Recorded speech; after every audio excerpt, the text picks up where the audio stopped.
This is breaking news from Channel 13 Eyewitness News.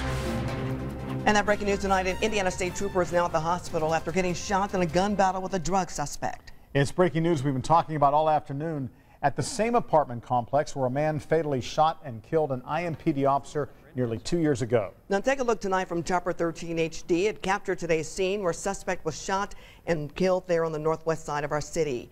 The investigation centers on the Eagle Point apartment complex on Dunsany Lane.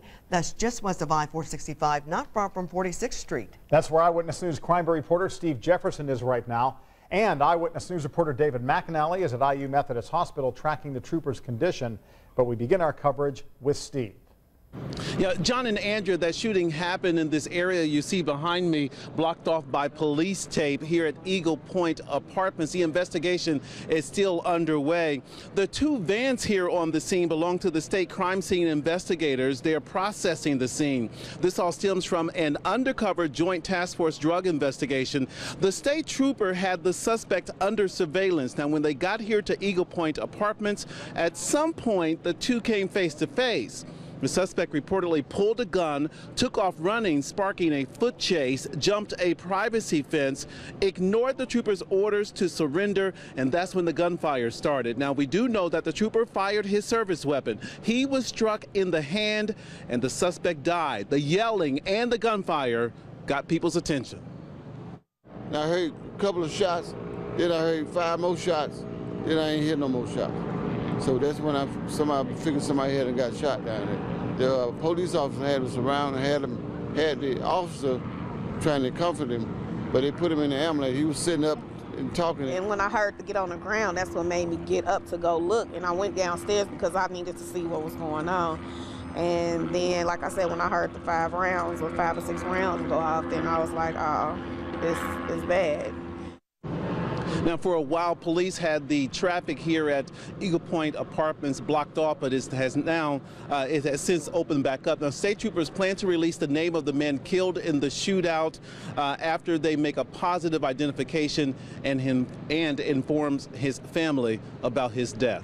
Back to you in the studio, John and Andrea. All right, Steve Jefferson beginning our team coverage tonight at 6 o'clock. And now we go to the hospital where that trooper is undergoing treatment for his injured hand. Eyewitness News reporter David McAnally is at IU Health Methodist getting some brand new information on the trooper's condition. David, how's he doing now? Well, it may not be exactly the way the doctors would say it, but a relieved Indiana State Police public information officer says that he's in very, very good shape.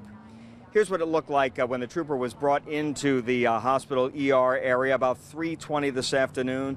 That ambulance, the yellow Pike Township ambulance, flanked by police cars from different agencies, all running lights and sirens. They say that he was hit in the left index finger area by that bullet.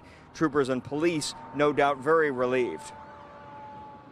The initial troopers that got there, he was holding his hand up to his chest because, you know, the pain, and so they thought possibly he might have other injuries where it was and the blood that was involved. So we're very grateful to find out that this is what it is. It's still a serious situation. Still, it's going to affect his hand, and it's going to have some months of probably rehabilitation and get that taken care of. But we're very grateful that he's the condition that he is.